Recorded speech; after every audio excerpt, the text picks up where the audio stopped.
Assalamu alaikum, may peace be with you. Good evening, ladies and gentlemen. Welcome to Citizens UK Birmingham and our assembly for the West Midlands elections of 2021.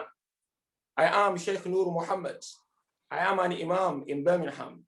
And this evening, we have an action-packed 2 hours for you here on Zoom. Oh, you're on mute, Vic. Good evening, everyone. First one to not unmute. I'm Vic Riffett. I'm a head teacher in Birmingham. I'm delighted that so many of you from across our member institutions, supporters and guests have joined us tonight. Together, we will launch 9 specific priorities for this May's regional elections. They focus on making our families better off, making our communities safer and building a region of welcome. We will put these priorities to all the candidates. 4 of them are here with us tonight to respond. Good evening, my name is Aya. I'm a university student. I'll be tonight's timekeeper, that's correct. I have a very important job. To ensure we run to time and finish at 8 p.m, every speaker is aware of how long they have. And if they do not finish when the time is up, I'll hit the school bell to signal we must move on to the next item. Together, the 3 of us will be the co-chairs of this evening's assembly, navigating you through the various parts of our agenda. Just before we get stuck in, we need to set out some key announcements and rules. 1, on our basis for candidate invitations, there are 6 candidates who have said they will or intend to stand for election to be our region's next mayor on the 6th of May.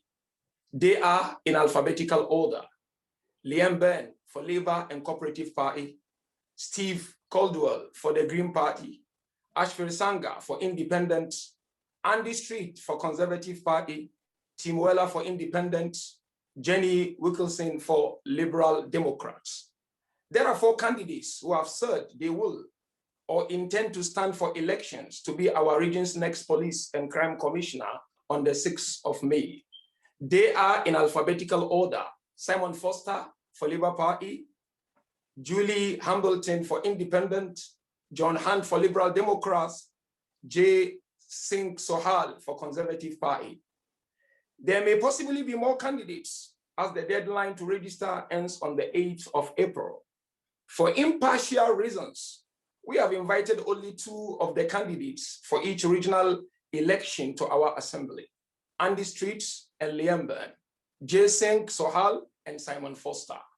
These candidates were chosen after looking at how parties have performed in recent elections.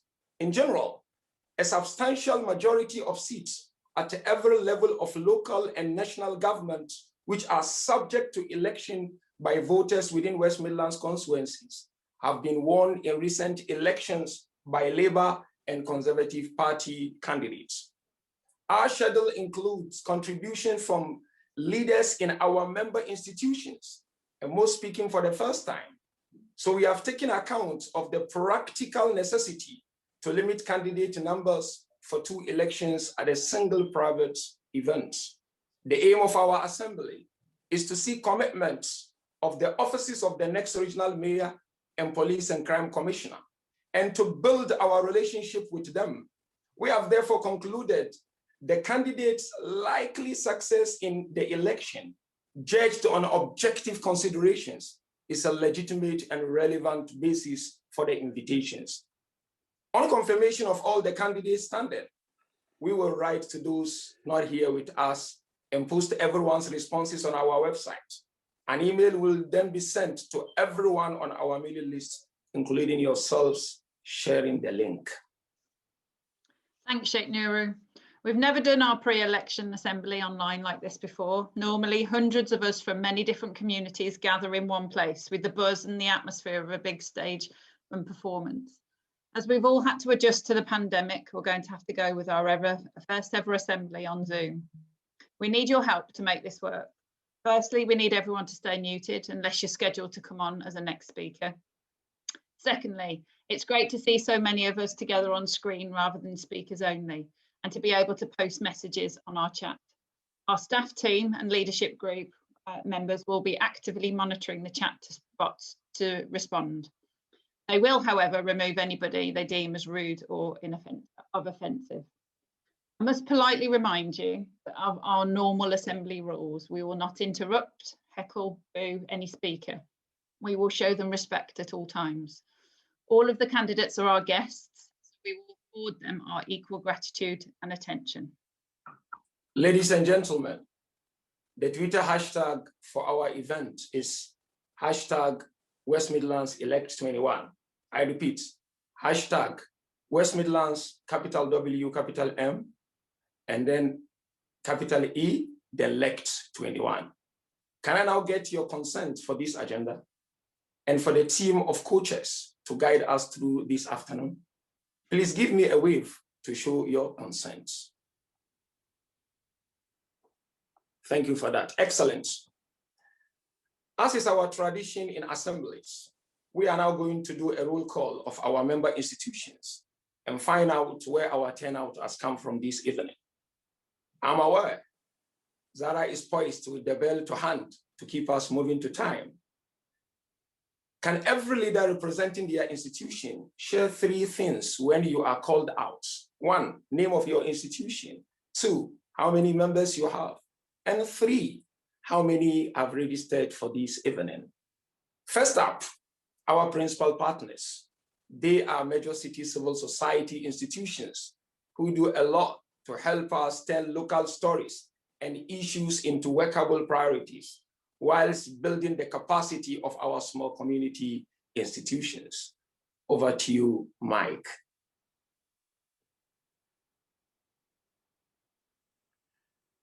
Mike, listening. Mike from Newman University.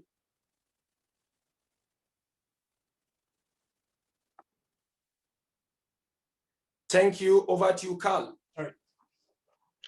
Hi, Carl Stevenson from the University of Birmingham, which comprises around 40,000 students and staff. And I'm here tonight with 31 people who have signed up. Thank you. Over to you, Mel. Yes, I'm Mel Bevan from the Queen's Foundation here in Birmingham. We have about 350 students international and around 50 here on campus, 11 here tonight. I appreciate it. Over to you, Angela.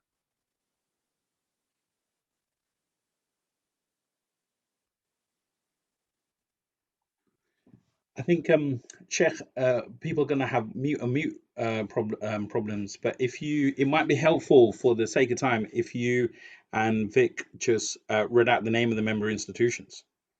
Yeah. After Queen's Foundation, we have Aston University, and then we've got Von Bell Village Trust, ATA.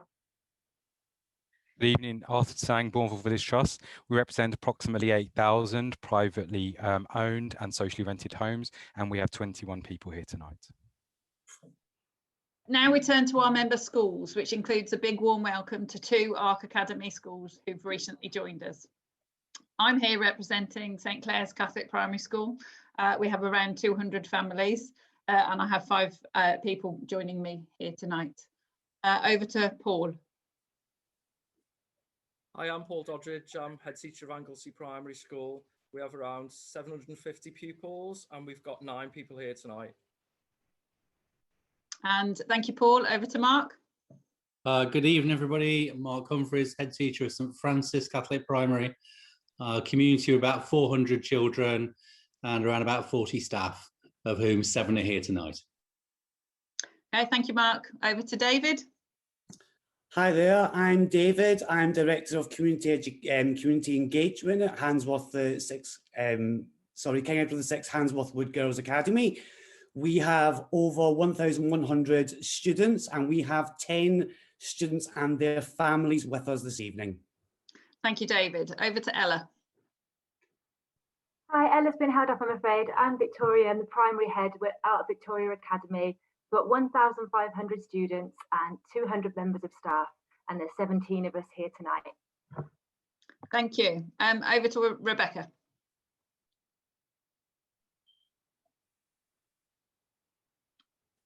Okay, that's ARC Tyndall Primary Academy. We will now hear from our member faith and union institutions, including Nishkam, our newest member faith institution joined this week. Over to you, Reverend Allison. Hello, I'm representing the Birmingham Methodist Churches, 34 churches within the circuit, and there's 19 members with us this evening. Thank you. Thank you. Over to you, Benita. Hi, I'm Benita Wishart. I'm from Birmingham Progressive Synagogue. We have about 250 members stretched across a wide range of the Midlands, and there's 11 of us here tonight. Thank you. Over to you, Liz. Liz is having technical issues, so I'm here to say that she's representing St. Francis Parish, which has 300 parishioners and 14 members here tonight. Thank you. Over to you, Ismat Ramji.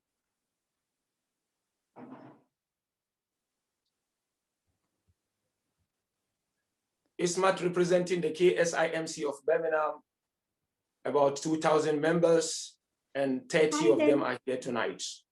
Assalamu alaikum. Sorry, thank you. Over to you, Hamza. Yeah, Huda Community Center, we have 53 members, full members, and over between 1,500 and 2,000 people come to our community every week. And we have 3 people registered for today's event. Appreciate it. Over to you, Amrik. Thank you, Sheikh Nuru. And as the new kids on the block, thank you for the welcome. There's a few, the Nishkam Civic Association here in Birmingham. There's a few thousand of us as far as membership goes and people we engage with. And there are a fair few of us here tonight. So thank you for the invite and glad to be here. I appreciate it and welcome on board. Looking forward to benefiting from your experience. Over to you, Gavin.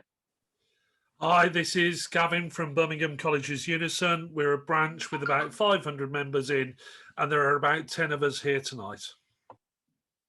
And finally, to our big contingent of member community organisations and enterprises. Over to you, Sohail. Hi, I'm Sohail from Aspire and Succeed in Lozells. We work with about 300 families per week. We've got 9 of us here tonight. Thank you, Sohail. Over to Abdinasser.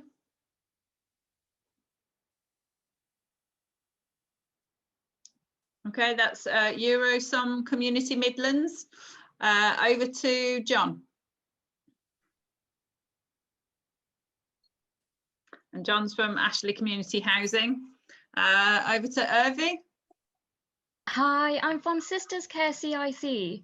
We have around 60 care workers and 17 service users that we support. And we have tonight, there's 13 members that are attending. Thank you. Over to Richard. I'm Richard, Director of the Bless Centre. We have 9 members and we have registered 24 invites tonight. Thank you, Richard. Over to Mashkura. Good evening, all. I'm here from Sati House. We've got around 80 core service users, and I believe we've got 11 attending today, host of staff, volunteers, and service users. Thank you. Over to Sagazi.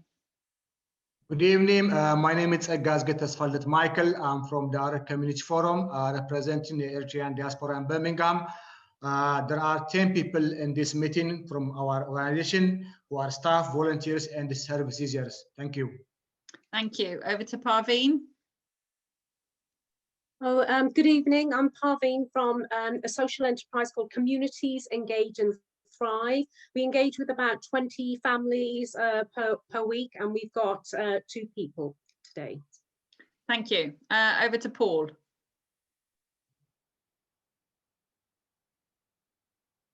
Okay, Paul's from the Teo Centre. Over to Katie. Hi, I'm Katie from BEAS, the Birmingham Ethnic Education Advisory Service in Lozells. We've got just under 190 adult ESOL learners with us, and there are 4 of us here this evening. Thank you all. We're a diverse membership alliance of civil society institutions learning and applying the craft of community organising to win change. We cordially invite many guests here tonight to find out more about us and consider joining too. Please contact Saeed on how to become a member. Coming up now is a short video on our journey to this evening, showing so many in action over recent years.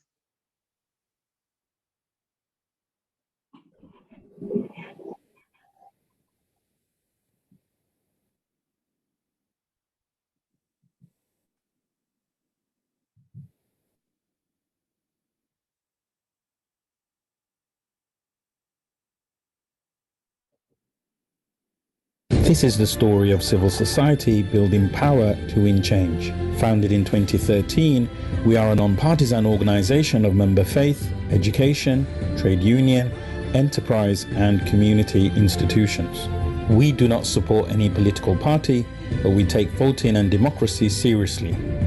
We are citizens from diverse communities acting together for the common good. Our mission is to build the capacity of people to act on what matters to their families and institutions through community organising, and in the process develop leaders. In 2014, we persuaded NHS commissioners to ensure 16 and 17-year-olds for the first time were given access to specialist mental health services. The answer to both of your questions is yes. In our neighbourhoods, our schools persuaded shops and businesses near them to act as safe havens to make local streets safer. Please sir, can you help me? That's brilliant. In 2015, we launched a national campaign to resettle Syrian refugees from UN camps, persuading Birmingham City Council to welcome 50 people, and congratulated employers in the region for paying the real living wage. In 2016, we secured terminally housing surgeries in our member primary schools. Birmingham City Council pledged to resettle a further 500 Syrian refugees. The Police Commissioner and the West Midlands Fire Service became living wage employers. In 2017, we held our region's largest ever civil society assembly when 968 people set out priorities for a relationship with our first ever regional mayor.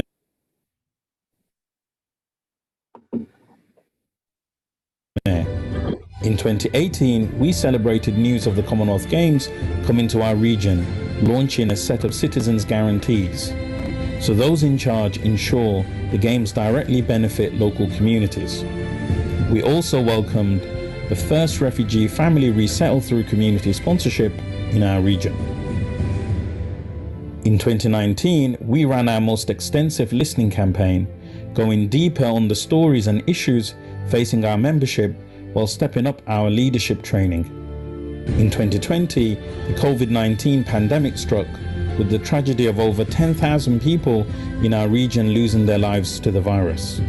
We never imagined we'd be community organising to stop people dying. As we saw the rise of hate crime and fake news, keeping communities informed of the facts, supporting families directly, and hosting vaccine hubs were just some of the ways our members took action. In a nutshell, since 2013, through the habit of training leaders, taking public action, and building accountable relationships with those in power, we strive to make our families better off, communities safer, and the West Midlands a region of welcome. Focusing on the world as it is to achieve the world as it should be.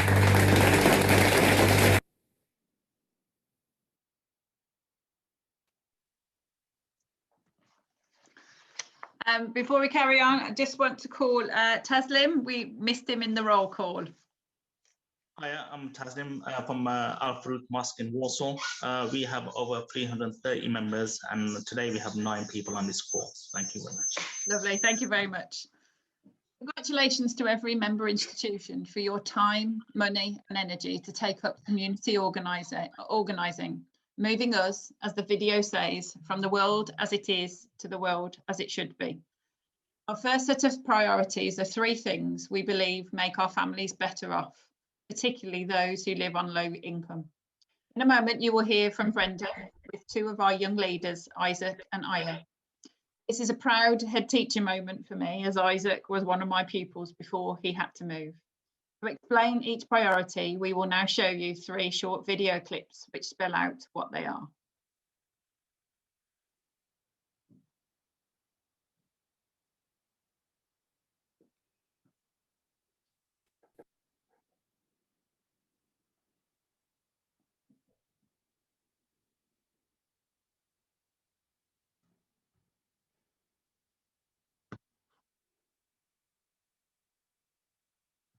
This is the story of civil society building power to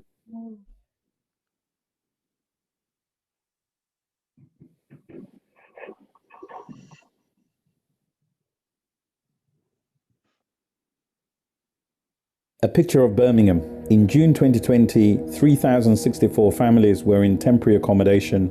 428 of them were in emergency bed and breakfast hostels. Over 13,000 families are on the council's housing register. They are the people most struggling to meet market rent or get a mortgage to buy at an affordable rate. Most council properties let are flats and not able to accommodate families with 3 or more children. Our concern is the urgent need to build social rent family homes to respond to the crisis of 1,800 city homeless children living in temporary accommodation and to build our way back to recovery from the pandemic. Stories of moms like Mariam and Denise who have endured terrible experiences living with their children in cramped B&B rooms minus the breakfast. The children travelled across long distances in the city to attend school and relied on fast food places for dinner at the end of the day. There is a national call for government to act to build council homes as well as calls to increase the housing benefit cap. But will you work with us so opportunities like the Commonwealth Games and other investments deliver on at least 3,064 social rent family homes?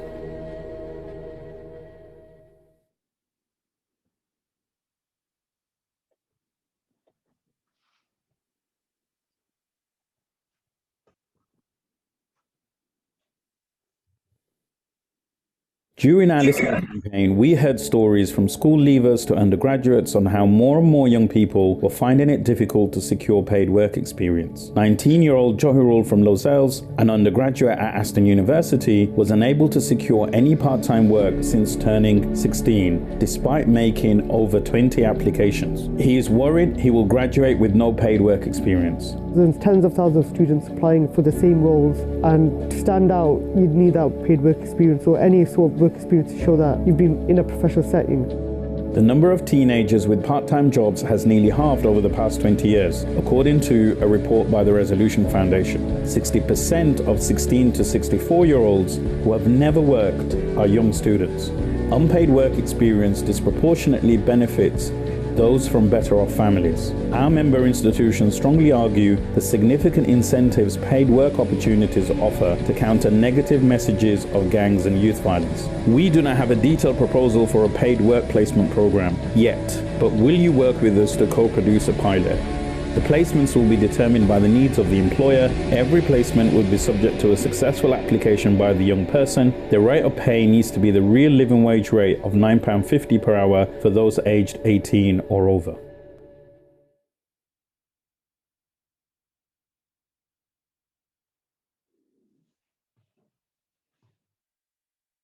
The real living wage is a voluntary rate of £9.50 per hour for those aged 18 years and over. It is independently calculated to reflect the increased cost of living. Over 6,000 UK employers currently pay it, 219 of which are headquartered in the West Midlands. Since 2011, £43 million in extra wages has gone into workers' pockets in our region as a result. New research by the Living Wage Foundation found over a quarter of low-paid workers have had to regularly skip meals since the start of the pandemic as a result of financial constraints, with over a third saying low pay had negatively affected relationships with close family and friends, and nearly half seen a negative effect on their levels of anxiety. Birmingham is the only living wage accredited council in the combined authority, joined by regional leaders Greater Birmingham and Sohail Chamber of Commerce, Office of the West Midlands Police and Crime Commissioner, West Midlands Police, National Express, and Sanwest Birmingham NHS Hospital Trust. They are on course to announce Birmingham as a living wage city in the summer.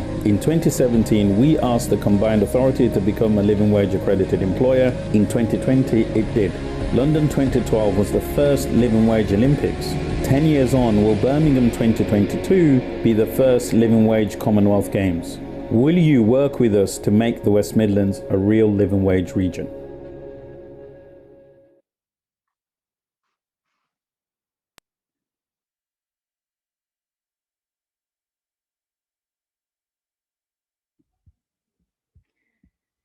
Good evening, everyone. My name is Brenda Wangari, currently a master's student at Aston University and doing a placement here at Citizens UK. Honored and grateful to have the opportunity to speak to two children, Aya and Isaac, who have been trapped in the homelessness system and have lived in temporary accommodation during lockdown. Not only were they experiencing a lot of uncertainty caused by the pandemic, but also uncertainty about where they were going to live. We will start off by hearing Aya. Hello, Aya. Do you want to introduce yourself to us? Hello, my name is Aya. I am 12 years old and I go to King Edward Handsworth Wood Girls Academy. How did you and your family find yourself in the homelessness system? We used to live in a private rented house in Handsworth. Last year, in the middle of lockdown 1, the landlord told us to leave because he wanted to sell the house. He pressurized my parents to hand over the keys and they were stuck. They could not find anywhere we could afford. So our family turned to the council for help. They were only able to put us in an emergency B&B at the moment. Wow, what was it like? Imagine having to share 2 rooms with all 6 members of your family. Use a shared kitchen with other families also living in the B&B. You don't know if they have any COVID cases while trying to social distance. It was tough and difficult from the B&B to get to my school. It took over an hour and it cost a lot of money. It was about £9 every week for each one of us. How did you do homeschooling? It was a struggle doing schoolwork on our phones. It was noisy. We had very little space as we were all in the same room and did not have access to broadband internet. Did you have a laptop? Our schools gave out free laptops to students, but unfortunately, there wasn't enough for everyone, so I did not get one. We did receive laptops from Citizens UK and tablets from Birmingham Mill. We appreciate the help as it also benefits our families to deal with housing and the council. What is it that you would like to see happening? I would like the mayor and the council to deal with the housing situation better and build more houses for families to stay in permanently. There are too many families out there living in the same situation that we have experienced in a B&B. Thank you for sharing your experience, Aya. I appreciate you. Now, let us hear from Isaac. Hello, Isaac. Tell me a little bit about yourself.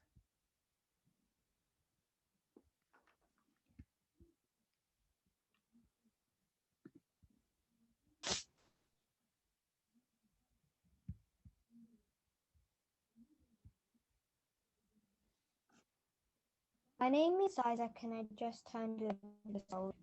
I live in homeless temporary accommodation with my mom, brother and 3 sisters. How did you end up in the homeless system? Before, we used to live in a regular home, but because it had a lot of mice, it wasn't suitable for us to live in. So my mom decided that we needed to move somewhere else urgently. How come your mom didn't rent another place? Because she cannot afford it. So my mom went to the council and they helped us by giving us emergency bed and breakfast accommodation. I see. How long ago was that? It was 7 years ago. In all that time, we have stayed in 8 different places. There was one B&B where we stayed for 2 months in Manchester, but we still had school here in Birmingham, which took us 2 hours to get there and 2 hours to get back. By the time we got home, we just went straight to bed. My little brother has spent all his life in different homeless accommodation. Wow, that must have been tough, especially having to wake up earlier than usual for a 2-hour drive to school. What has it been like living in a temporary accommodation? A year ago, we were in a bed and breakfast where we all stayed in one room, all 6 of us. There were not enough bed spaces. I slept on the top bunk because there were cockroaches and I didn't like it. Wow. Where are you now and what's it like? We now live in a temporary flat. It costs my mum £230 per week in rent to the council. Because she is on universal credit, she has to ask for extra help. My mum can't. My mum can't get a job because if she does, she won't be able to afford to pay this big rent. Well, what is it that you would like to see happening? for the mayor and the councils to build at least 3,000 homes for people like us to rent, so that families like us get a chance to live somewhere permanently. Thank you for sharing, Isaac. I appreciate your time. What the two children have shared is a glimpse of what 3,000 families are going through and will still continue to go through this because there aren't big changes happening. I once went through the same homelessness system. It's just not right to see that as a society, there's a system failure where families are trapped in homeless accommodations, feeling like there's no way out, but there is. The way out is to build homes for families who can afford to rent them. Thank you for listening. Thank you, Isaac and Brenda and Aya. I will now hand over to Sohail and Reverend Alison, who will welcome the candidates and seek their responses to our first set of priorities.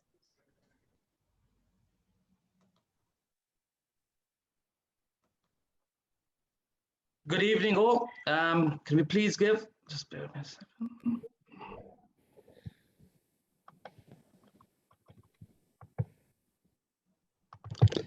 Good evening. Please give a big round of Zoom applause to Brenda, Isaac, and Aya for sharing their powerful testimonies on our housing priorities. I am Sohail Ahmed from Aspire and Succeed in the northwest of Birmingham. We are a living wage accredited employer. We recently started to offer paid work experience placements ourselves, and our community advice surgery gives free help to families, and housing is our people's #1 priority. Hello, I'm Reverend Alison Richards, one of the superintendent ministers in the Birmingham circuit. We too are a living wage accredited employer. Our community centre in Lozells also supports families with free welfare benefits advice, as well as hosting brilliant organisations like the ESOL charity, BIAS, who deliver free English language classes. We are delighted to welcome this evening 2 candidates for the West Midlands Regional Mayor, Andy Street, Conservatives, and Liam Byrne, Labour Party. And for the Police and Crime Commissioner position, Singh-Sohal from the Conservatives and Simon Foster from the Labour. A warm welcome to you all, especially if this is your first time you have attended a Citizens UK Assembly. We are renowned for our timekeeping, so we respectfully ask that you could keep to 3 minutes each in your response. We may interrupt you to seek clarification as you speak if there's some uncertainty. We may, when you've clearly addressed all our priorities, and the priorities will come up on the screen soon, you are then most welcome to use the remaining time to share your own priorities related to the topic. So now we're going to share on the screen all 3 asks that we are making of you.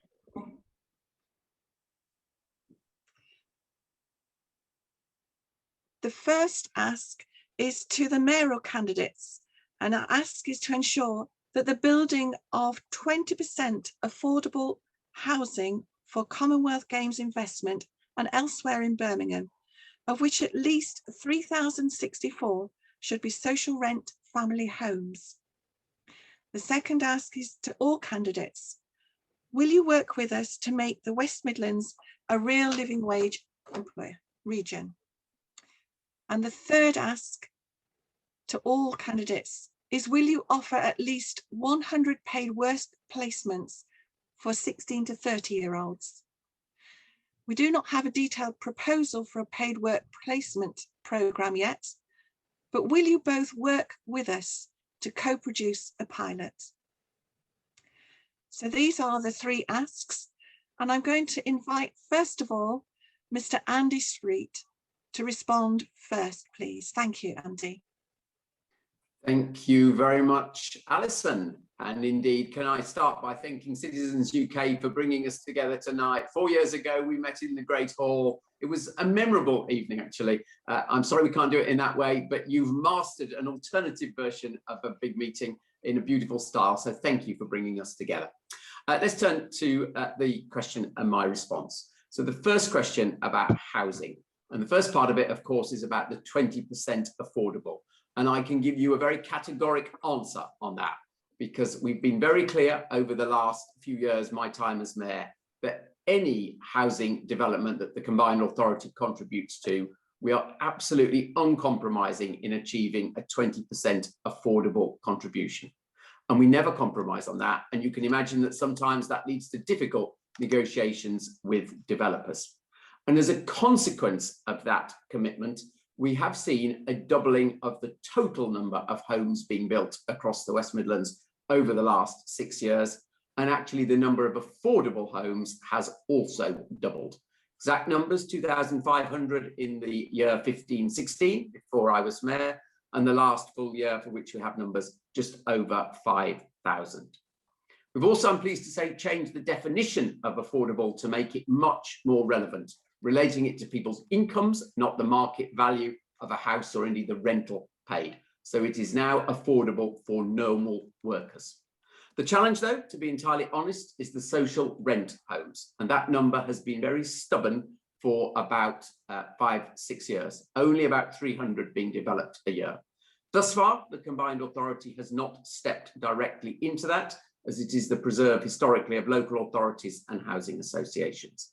But my commitment going forward is that in the manifesto, we will talk about a new housing deal with central government to be able to accelerate the pace at which housing associations in particular are able to deliver those social rent homes.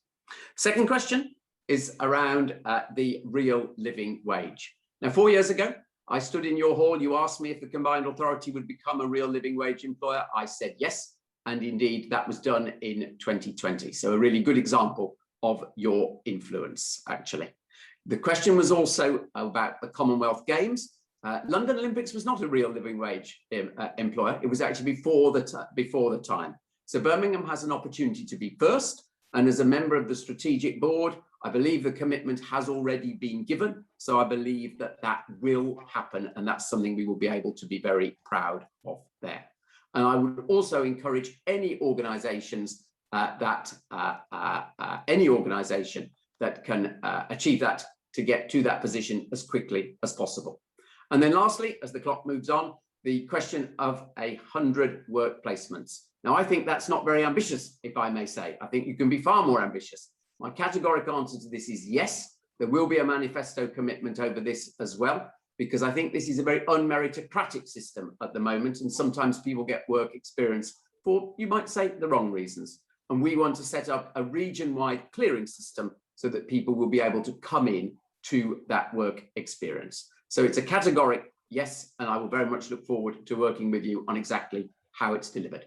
Thanks a lot. Thank you, Andy. Can I just kind of bring you kind of to the first point, of which 3,064 should be social rent family homes, and just whether we can ask for that commitment to the social rent family homes? Well, I think I did answer in the sayings, Alison, in that currently there is not a way that that is being achieved. If you look at what local authorities are doing, if you look at what housing associations are doing, it's just not achieving that. But my commitment is to work on a new method of getting to that, because frankly, I accept we have underachieved on that. But to be very clear, this is a very long-term issue. The big fall off in social rent occurred in the first half of the last decade, well before I was mayor. We do, though, in front of everyone here, I'm happy to say we do have to now lean into this, having made very good progress on the underlying issues of affordable home building, as I described. Thank you, Mr. Street, and we very much appreciate it. I'm now going to ask Mr. Byrne, please, if we could seek your response. Thank you. Well, to Brenda, to Aya, to Isaac, I say yes, yes, yes. Our goal has got to be to make homelessness history. Our goal has got to be a region not simply of a living wage, but of a thriving wage. And our goal has got to be here in the youngest region in Europe, to be the best place in Europe to be young. Because we on this call here tonight know that talent is everywhere, but opportunity is not. And that our city and our region is still scarred by the truth that the postcode where you're born defines your possibilities in life. That injustice must end.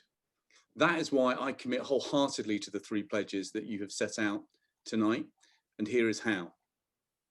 Between now and 2029, Birmingham City Council will spend £346 million on building 2,708 homes for social rent. That still falls short of your target. And so I will only quote figures for Birmingham and the combined authority area, not for the entire West Midlands. I will keep the focus on where the job is, which is here in the combined authority area. On the Birmingham figures, we are 356 homes for social rent short. So I will make sure that the combined authority is stepping in to work with Birmingham in order to plug that gap. At the moment, we only build 205 homes for social rent each year. That is a collapse of 85% since 2010. That is why people like Brenda, Aya and Isaac are living in the kind of accommodation that they are living in. It is an utter scandal that we have to end. So our goal will be to double the number of homes that we build for social rent under a Labour mayoralty, and we will work with the councils in order to deliver that. Second, there are still 486,000 people across our region who are paid less than the living wage.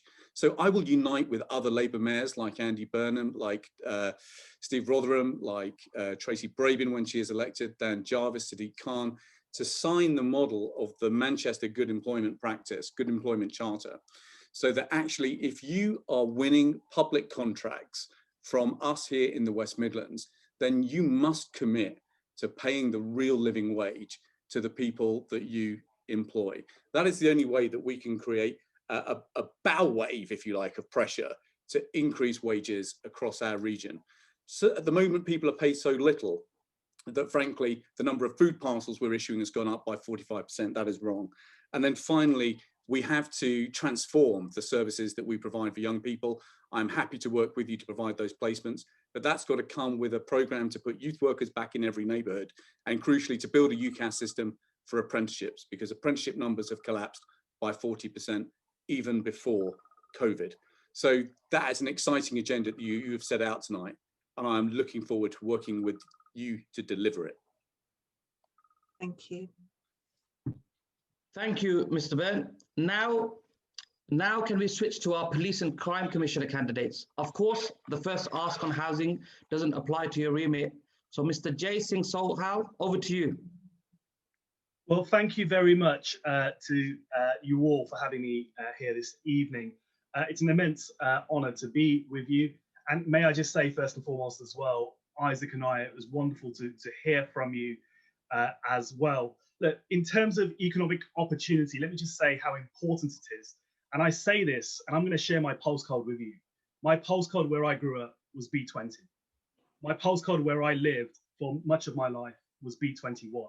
I was raised by a father who is a social worker with Birmingham.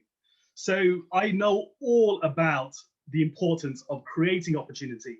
And opportunity can only come if we tackle those serious issues that we have when it comes to law and order in our country. And I'll come back to that and what I will deliver for that in our region in a moment.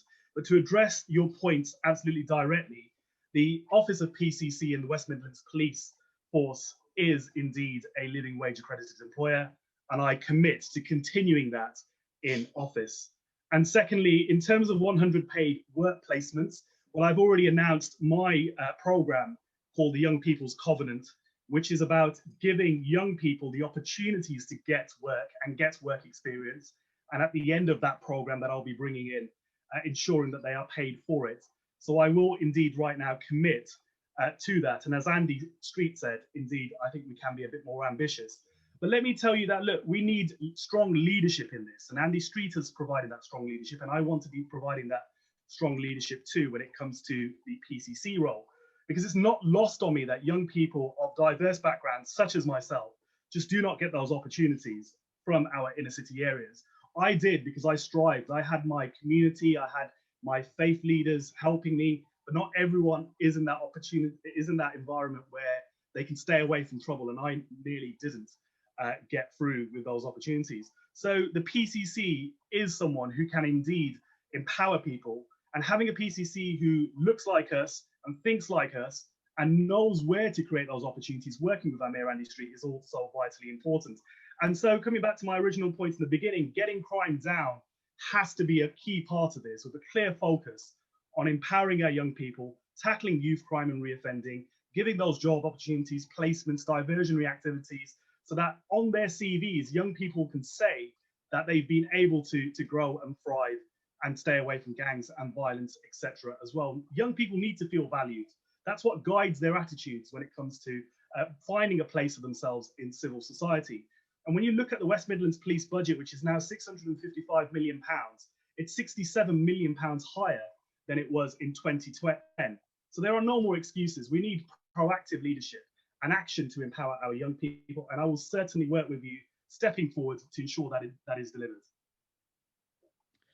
Thank you, Mr. J. Singh-Sohal. Can I please invite Mr. Simon Foster to respond?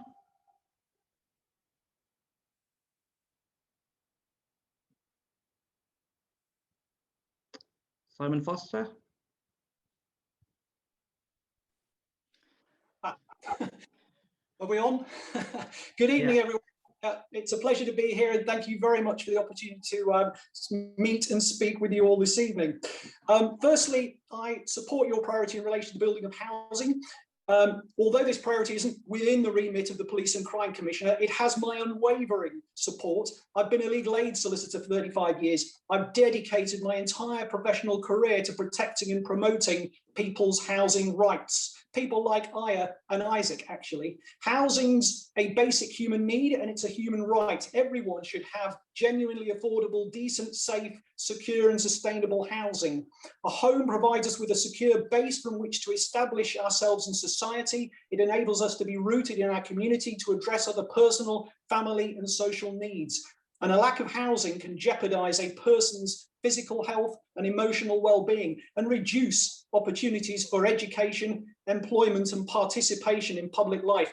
And we also know there are complex links between homelessness, offending, re-offending and becoming a victim of crime and criminal exploitation, where each can be a cause and a result of the other. And if we want to prevent homelessness, then we have to prevent crime. And if we want to prevent crime, then we have to prevent homelessness. Secondly, I support making the West Midlands a real living wage region. Our current West Midlands Labour Police and Crime Commissioner, David Jameson, has provided leadership on this. He has led the way. The Office of the Police and Crime Commissioner has been a living wage employer since 2016. West Midlands Police have been a living wage employer since May 17. I pledge that if I'm elected, the Office of the Police and Crime Commissioner in West Midlands will remain living wage employers. And I support the West Midlands becoming a real living wage region. Paying the real living wage is the hallmark of being a good employer. It'll provide a boost for the economy, it'll improve recruitment and retention, and it'll help to alleviate the scourge of in-work poverty. And in the UK, about 8 million people are affected by in-work poverty, and that's 8 million too many. And I'm proud to say that the legal aid law firm at which I work is a living wage employer. And thirdly, I'll work with Citizens UK to co-produce a pilot with a view to the provision of at least 100 paid work placements for 16 to 30-year-olds in Birmingham. The prevention of crime is one of my key priorities, because the prevention of crime is always better than having to deal with the consequences of crime. And one effective way to prevent crime, and indeed to provide for the rehabilitation of offenders, is to provide young people with positive opportunities for education, skills, training, and gainful employment. And the availability of paid work placements will improve young people's job prospects, particularly for those who might not otherwise have the opportunity to access paid work placements. That'll prevent crime, protect our young people, and save lives. Thank you, Mr. Foster. Thank you to both of you. And as a youth worker, really passionate to hear from both of you about what you're saying about youth work in particular. Ladies and gentlemen, can we please give a big Zoom round of applause to all 4 of our candidates. We will return to them in a moment for our next set of priorities on making the West Midlands a region of welcome. Just before that, we have a special mid-event, a set of short, powerful films on refugees and welcome, introduced by Taslim and Rabbi Margaret. So over to you, Taslim. Good evening, everyone. I'm Taslim Lunat from Masjid al-Farouk in Warsaw, joining you all from a mosque in Warsaw. The West Midlands has always been a region of sanctuary to refugees and welcome to immigrants. Both have played a massive role in its development, as my grandfather came to the UK and settled in Warsaw in 1953.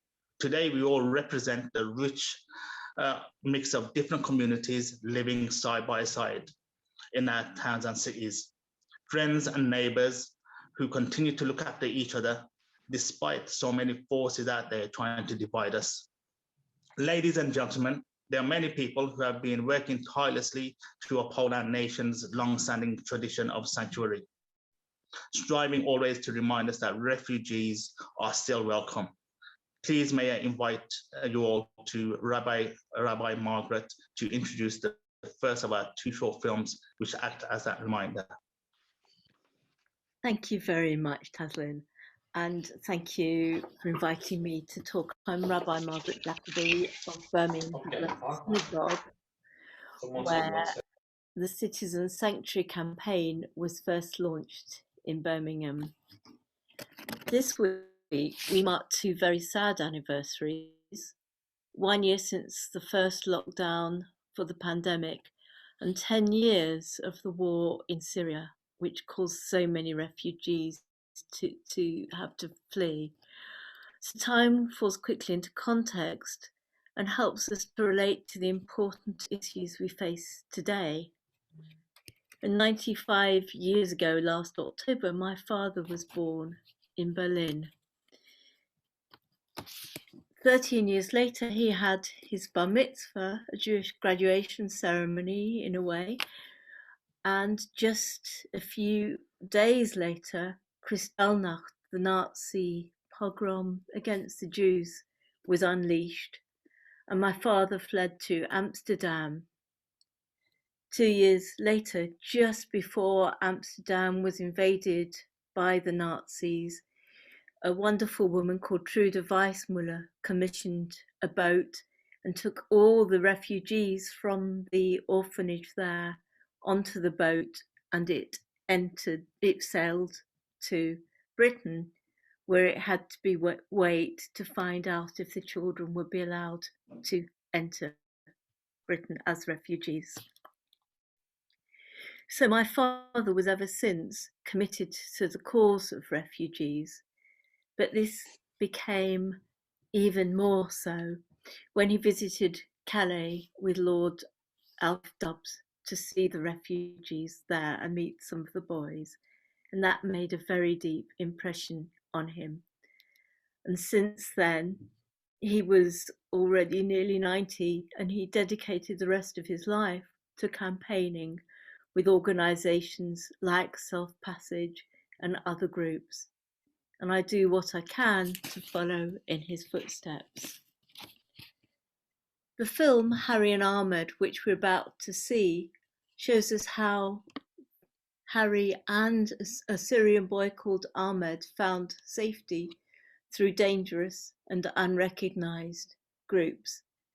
And so I'm appalled at the proposed legislation that was announced yesterday, which made a distinction between recognised and unrecognised routes and proposes penalised the unrecognised routes, because by their very nature, asylum seekers and refugees are forced to take unrecognised and dangerous routes for safety, because so many routes are closed to them. And had the legislation been in place, neither Harry nor Ahmed would have found safety. So I know that we in Citizens are committed to creating places where refugees like Harry and Ahmed, who have such dangerous journeys, can find safety.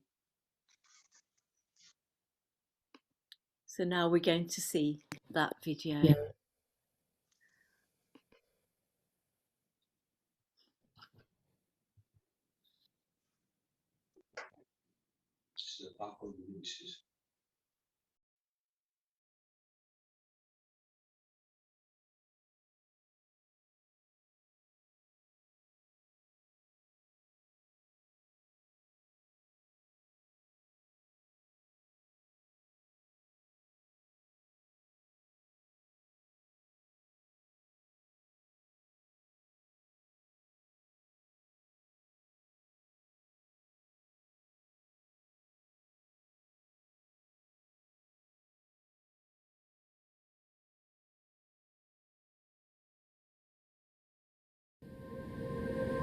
It was a happy childhood, but I could feel what was happening around me.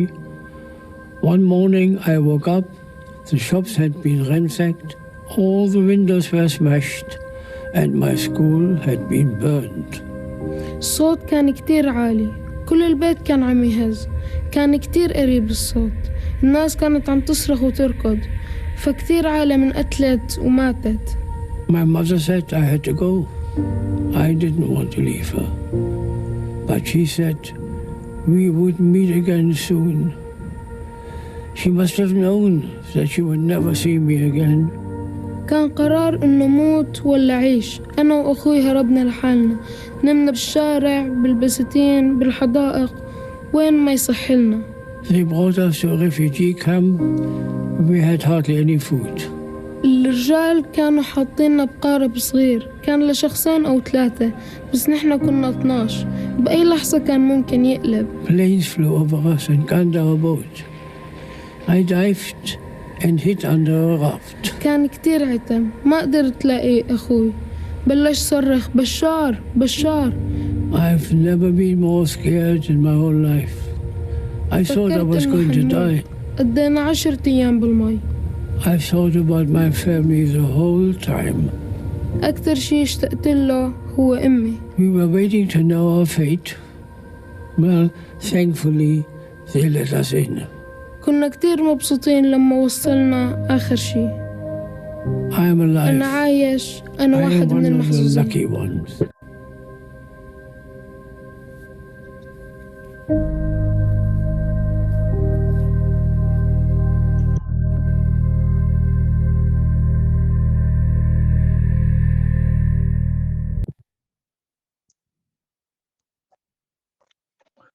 Thank you for sharing that powerful video of your dear late father, Rabbi Harry Jacobi, and the young Ahmad.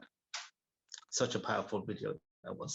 We do walk in the shadows of giants and must honor their dedication to action by being spurred on to act ourselves. Our elders, those first immigrants from India in the 1950s, settled in Warsaw and founded a community organization which went on to build our mosque. Not just a place of worship and religious learning, but an epicenter for supporting neighbors and those most in need in our community. We decided to honor the legacy of our elders by deciding to sponsor a refugee family by establishing Warsaw's first community sponsorship project. It was exactly a year ago, amidst the start of the lockdown, that our local congregation raised £9,000 in funds needed to launch our application to resettle a family from a refugee camp. We have the support of our local council and have submitted our application to the Home Office, as we are delighted to hear the news further to Citizens UK National Summit back in December on refugees welcome with the Home Office Minister Chris Phelps. The government has restarted community sponsorship flights. We share this excitement with the rest of the West Midlands network of community sponsorship projects, and in particular, fellow Citizen UK members, KSIMC Birmingham.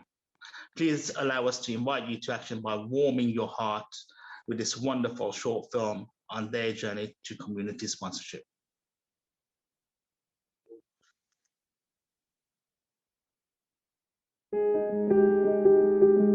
I was born in Uganda.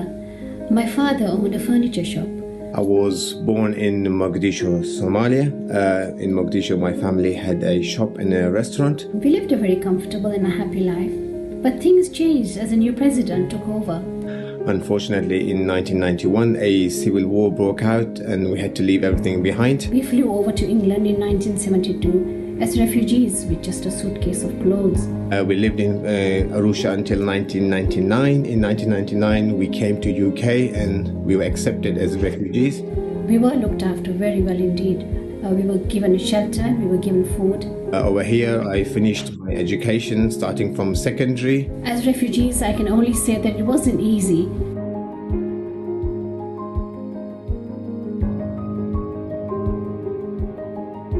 Smiles, lots of smiles.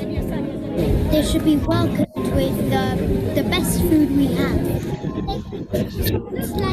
build a house? I think we should remember how much difficulty they faced. Welcome them with a smile and help them whatever you can. A house to make them comfortable. I think we have to make them feel at home when we greet them and see them, and make them forget the misery and the trouble and the destruction they have witnessed. A home from home. Their children to go to a nice school and make lots of friends. I think the most important thing we can do is give them the tools to be able to achieve what they dream of achieving for themselves. Now I'm a qualified pharmacist and have been for the past 5 years. We managed to educate our 3 children who have now settled quite well.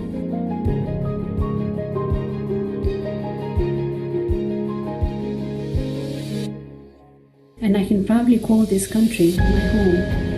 Birmingham is known for its hospitality, so you never feel alone. I think we owe it to them. We were refugees once. I think it would be lovely to make them feel welcome. Welcome to Birmingham. You've got the best community in England. Welcome to Birmingham, the best biryani in Europe. And I'm trying my level best to do as much as I can for the community. Alhamdulillah, now due to the help that we received as refugees, I am able to support myself, my family, and inshallah help educate my daughter and make sure that I give back what I received. Ahsant. Thank you.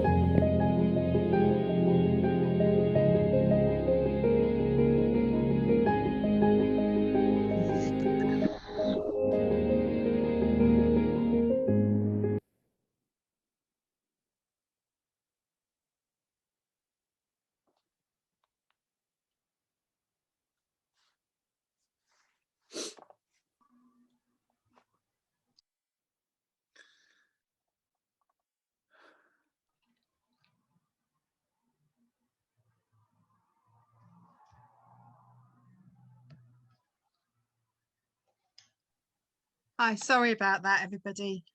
Technical problems as ever. Thank you so much, Taslim and Rabbi Margaret, for those moving pieces. I've seen both videos prior to this, and they still move me. They say such important things. I'm Benita Wisher from Birmingham Progressive Synagogue. In a moment, we'll return to our election candidate. That's Sagazi. Thank you, Benita. I'm Sagazi Tesfaldet Michael, founder of Daro Community Forum, serving the Eritrean diaspora in Birmingham. Just before we invite the candidates back, we will share 3 quick videos to explain each priority for building a region of welcome. All 3 resonate with me. I received a sanctuary here in the UK as a refugee flying persecution. Our small community organization started in Eritrean coffee shops where I used to hold community advice surgeries.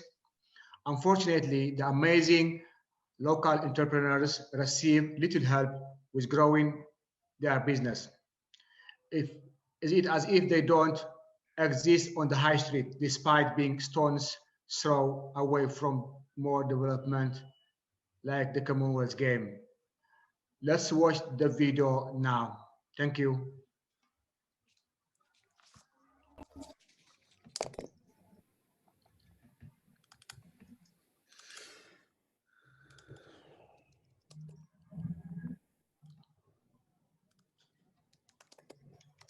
After the closure of council-run neighbourhood offices and independent advice agencies in Birmingham, we found many families struggling with navigating the helplines and websites that replaced them. This meant families in crisis were not getting the right advice and entitlements when they needed it.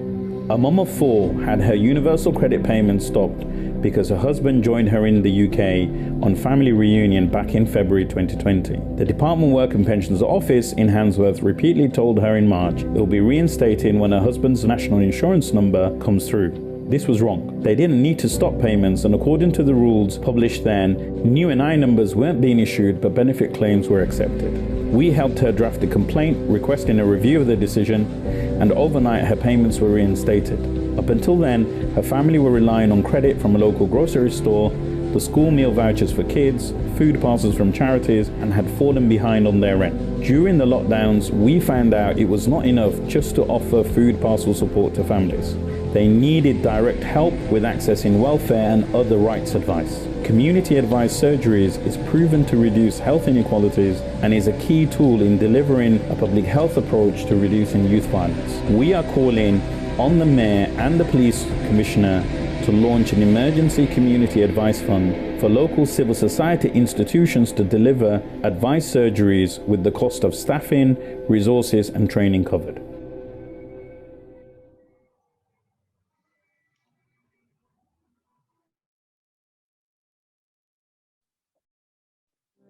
Citizens UK has a strong track record of organising to uphold our country's long-held tradition of offering sanctuary to refugees and people seeking asylum. This covers support to integrate into local communities through developing skills, accessing work and opportunities. In 2015, our local work supported a national campaign to resettle Syrian refugees from UN camps through the Vulnerable Persons Resettlement Scheme. In 2017, the then Home Secretary backed our work on launching the Community Sponsorship Programme. In 2018, we launched Refugee Welcome Schools with the NSUWT trade union. On Armistice Day in November 2020, groups from across the West Midlands gathered to form a regional network of community sponsorship projects. In December 2020, Home Office Minister Chris Philp attended the Citizens UK Assembly on Refugee Welcome and announced the government's continued support for resettlement of refugees and community sponsorship. English for speakers of other languages is a major part of supporting refugees and migrants to integrate into local communities, access jobs and opportunities. We are calling for a comprehensive programme for ESOL to be developed which covers more hours of lessons, childcare and transport costs for learners. As Mayor, will you promote a region of sanctuary backing the extension of VPRS, community sponsorship, refugee welcome schools and better ESOL provision?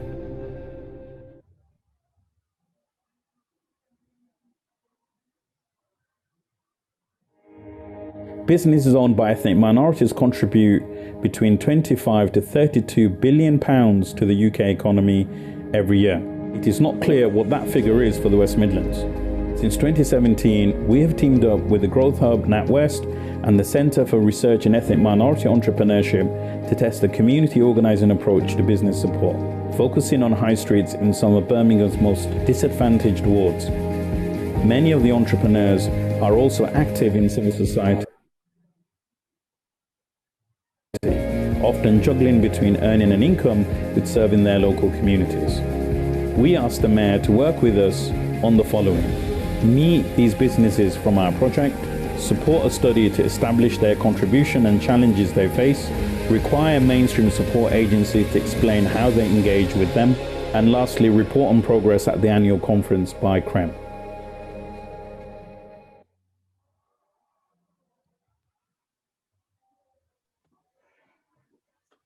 Just as previously, please can I remind candidates to stick to your 3 minutes. We might interrupt you to seek clarification during that time. And when you've clearly addressed our priorities, though, you're most welcome to use the remaining time to share your views on the topics or how you might achieve them.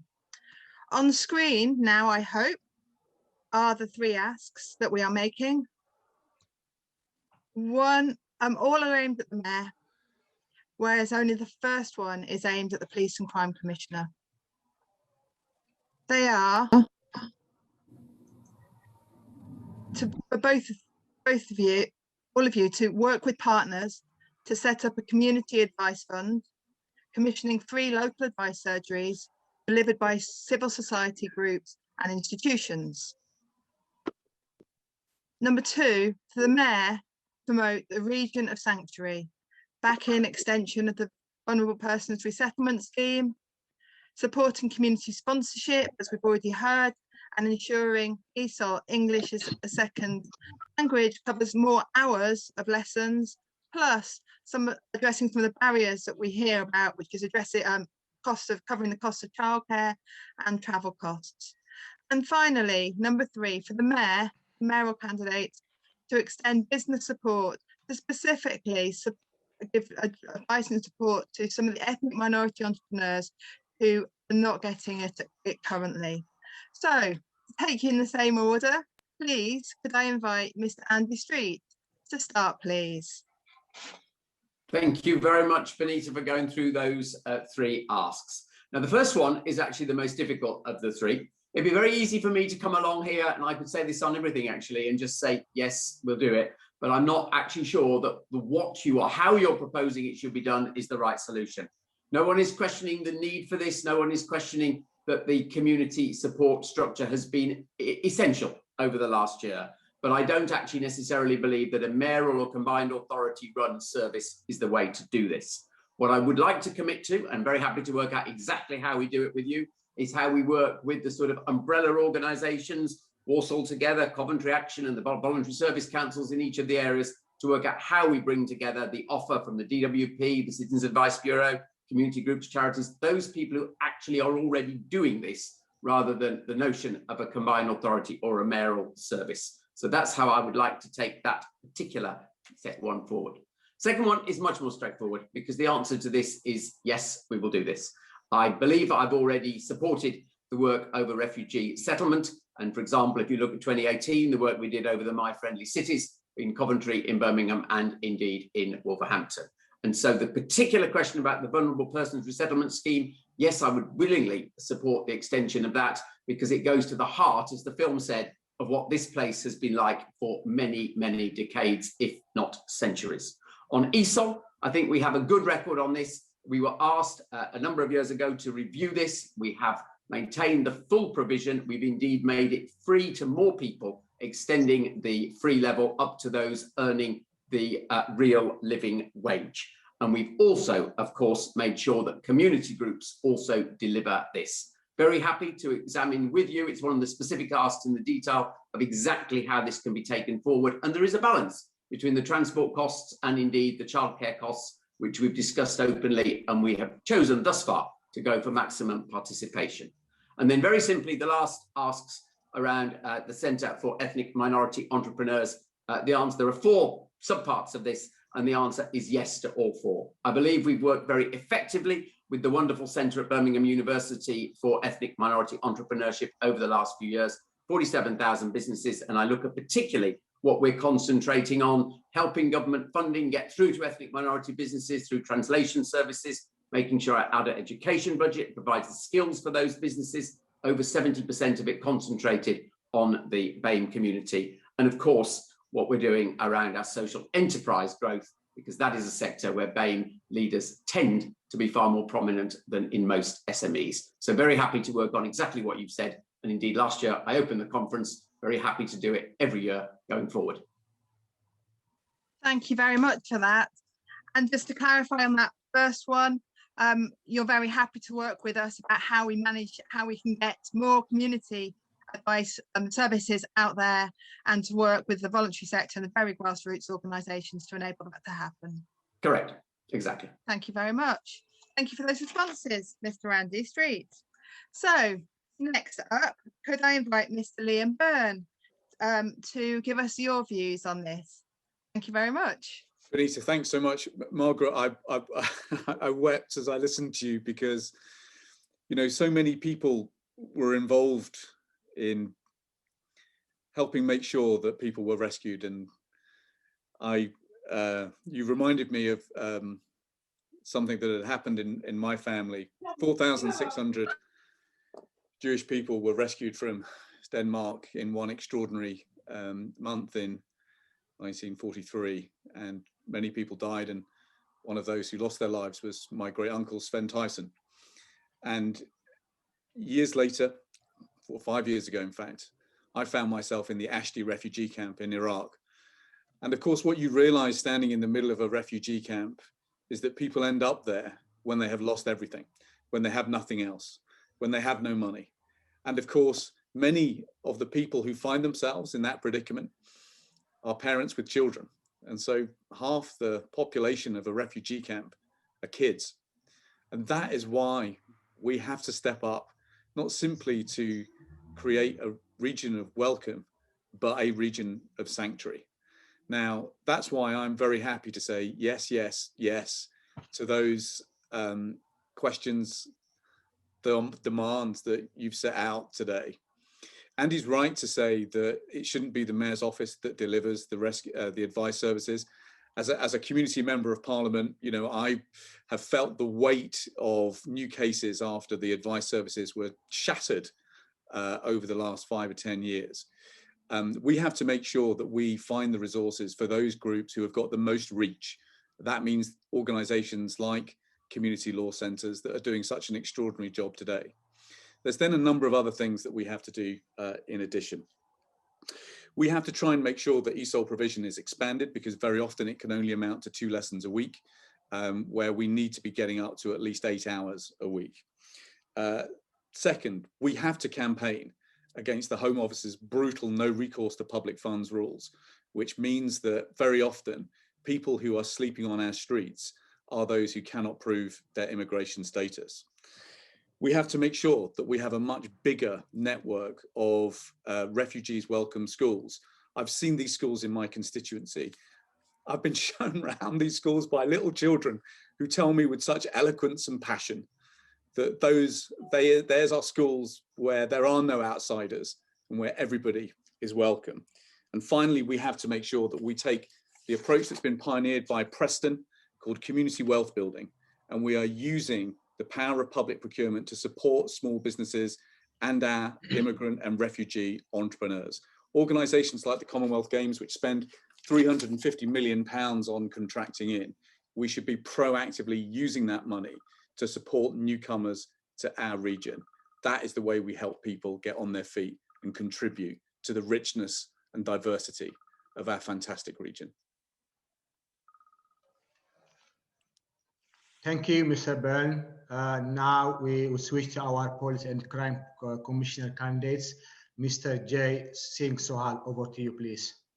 Well, thank you very much for that introduction into the films as well. Look, my father was born in Punjab, my mother was born in Calcutta, and my in-laws were born in Kenya. So when I think of the West Midlands as a region of welcome, I've lived through that. I've seen that with my own families. And I've seen it in another way as well. You mentioned those Syrians that were brought here as well. Well, in 2015, when we were seeing the devastation being caused by Daesh out in Iraq and Syria, I deployed in my army role on operations to help those poor people in their countries. So I've seen this journey, and I've made this journey even, and I've seen this from both sides, both as someone who has come to the Midlands for those opportunities my own family have had, and also for the beacon that we are, not just in the Midlands, but in Britain, and what we stand for. And that can only happen, we can only be a region of welcome if we are a region of safety and security first. People need to be able to believe and see that they're coming here to live in peace, safety, and security. To address the question in terms of the Community Advice Fund, look, I'm going to look at this very closely because I want to see if it fits in my own plan to get crime down, which includes a number of proposals on capacity building, victim support groups. That's providing advice and guidance to help community groups, as well as initiatives such as offering, for example, office space to help grassroots organisations within police stations, which I'll stop from the current closure policy. But it's also important to note that in providing safety and security and helping people who are from vulnerable backgrounds, there are a raft of measures we need to undertake. Getting crime down is the first point, but I will be also appointing a dedicated champion of victims' interests, fairer funding and capacity building, as I mentioned, to support groups, but rewarding groups and ideas that can demonstrate a measure of effectiveness in helping people who are sadly affected by crime. And recently I announced taking a proactive approach to public space protection orders, which the council have allowed to lapse in parts of Birmingham. Look, this is an important part, firstly, of welcoming people back onto our high streets and into our public areas post-COVID, and secondly, ensuring those who are vulnerable or from diverse communities, including our faith communities as well, can visit and enjoy our public spaces without fear of antisocial behaviour or public drinking or drug taking or other nuisance activities. And I'll also act, and this is quite important, on exempt housing with a police task force, which I've already announced. So vulnerable people who are already here and indeed arriving here are not preyed upon by those with criminal intent. So to answer your question, a lot of it is something I have already built into my plan when it comes to capacity building, victim support groups. But in order to be a region of welcome, once more, we have to be a region of safety and security. And that must be addressed by tackling the increase in crime that we've seen over the past 9 years here. Thank you, Mr. Singh-Sohal. Mr. Simon Foster, please can we invite you to respond now? Thank you very much. Firstly, I support what Liam has said in relation to priorities 8 and 9. Secondly, I will team up with the Mayor and others to establish a community advice fund for local groups and civil society institutions to deliver advice surgeries. I'm flexible about the way we put that objective into practice, but I'm committed to the principle. And I'll tell you why. I'm passionate about access to justice, equality before the law and the rule of law, not just for the many, but not just for the few, but for the many. And again, this is about prevention, early intervention, and addressing the underlying causes of crime. It'll build trust and confidence with young people at risk of criminal exploitation and criminality, and with their families. And it'll make sure that we help to reduce the financial hardship that can, for some, lead to criminal exploitation or make crime appear to be an attractive and viable option, with all of the serious and adverse consequences that follow from that. Those providing the advice must have the training, skills and knowledge, because I know the law relating to benefits entitlement can be complex, and those in need of advice are often in the most desperate of circumstances. But let's be clear, this should not be necessary, but it is much needed. It shouldn't be necessary because in 1949, the then Labour government set up a legal aid scheme. That was to be one of the pillars of the welfare state. We had a network of neighbourhood officers, law centres, advice centres, around Birmingham. Most of them have all gone. In 2012, the then government abolished legal aid for welfare benefits advice. To abolish legal aid for the poorest and most vulnerable in society was, with all due respect, a particularly shameful act. Public bodies and private organisations regularly make unlawful decisions, and that can lead to serious injustice and hardship. It can have catastrophic and devastating consequences for the people affected. It can mean the difference between having enough money to feed your family or going hungry, between being able to heat your home and living in the cold and damp, the difference between being able to pay your rent or being evicted from your home and becoming homeless. Abolishing legal aid takes away the ability of people to challenge and hold to account those who make big decisions that affect their lives. And as a legal aid solicitor who's worked in the CIB, in a law centre and in a legal aid law firm, I'm well aware of the importance of advice and representation to ensure that people secure what they're legally entitled to. Because Parliament can pass all sorts of laws providing people with all sorts of legal rights, but without the ability to access legal advice and representation and the ability to enforce those legal rights, they're rendered utterly meaningless. And that undermines access to justice, equality before the law and the rule of law. That in turn undermines our rights and freedoms, and that in turn undermines our democracy. It's about justice, safety and security. And I've always been clear, my top priority will always be justice, safety and security for all of the people, communities and regions of the West Midlands. Thank you, Mr. Foster. Ladies and gentlemen, please can we give a second big Zoom round of applause to our all candidates. We will return to them in a moment for our next set of priorities of making communities safer. Thank you. Thank you to you both, Zegazi and Benita. Ladies and gentlemen, we have arrived at the final set of priorities for our assembly. We will cover what will help make our communities safer. Before we put these priorities to the candidates, we will watch 3 short videos, and then 2 of our leaders, Mashkura and Rami, will appear to share their own stories.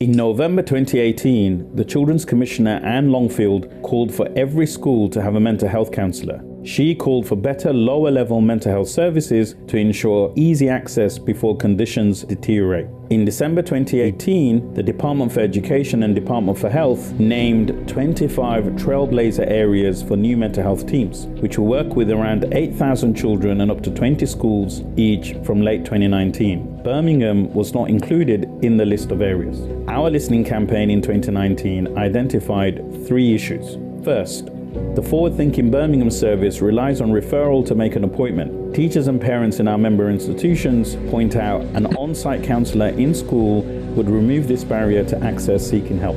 Second, community leaders working with children affected by youth violence pointed out how an easy access to low-level mental health service in school could have a major impact. Young people from our member institutions urged any new service must be delivered by staff experienced with working in diverse communities with different cultural factors. In October 2019, Birmingham's health and education bodies announced their own pilot with 20 schools in South Birmingham. We welcome this project, but it doesn't cover the entire city. It also does not involve the third sector, who have unique insights and experience of working with families from diverse communities. Will you meet NHS commissioners with us in your first 3 months in office to work out how this can be supported and prioritised?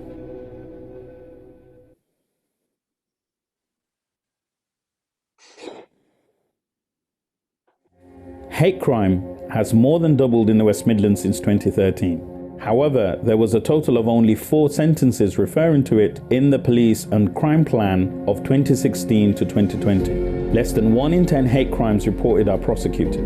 In 2019, the Law Commission launched a review of hate crime legislation. With Aston University, we hosted a hearing in Birmingham during our listening campaign where our members shared powerful stories of anti-Semitic, Islamophobic, racist and homophobic incidents in school, on campus, at places of worship, in the workplace, on public transport, to out and about on the street. In 2020, hate crime was one of the offences confirmed to be on the rise in our region during the pandemic. As a result, Citizens UK has teamed up with Birmingham City Council to begin to support employers to develop their own hate crime action plans. Will you work with us to pilot hate crime action plans with employers that help prevent incidents and supports them to report how they are doing?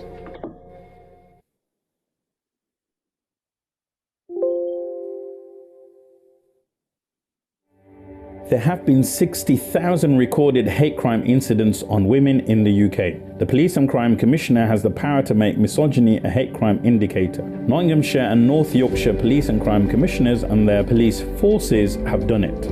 Making misogyny a hate crime simply means police forces would log and monitor such incidents and then enable them to create a full picture of the problem, support victims and make them aware of where incidents are reoccurring.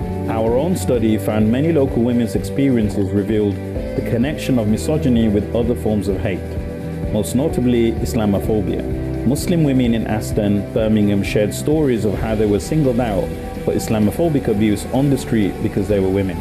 We were pleased to hear the Law Commission announce recognising gender as a hate crime indicator within its plans to improve the law. Will making misogyny a hate crime indicator be in your police and crime plan?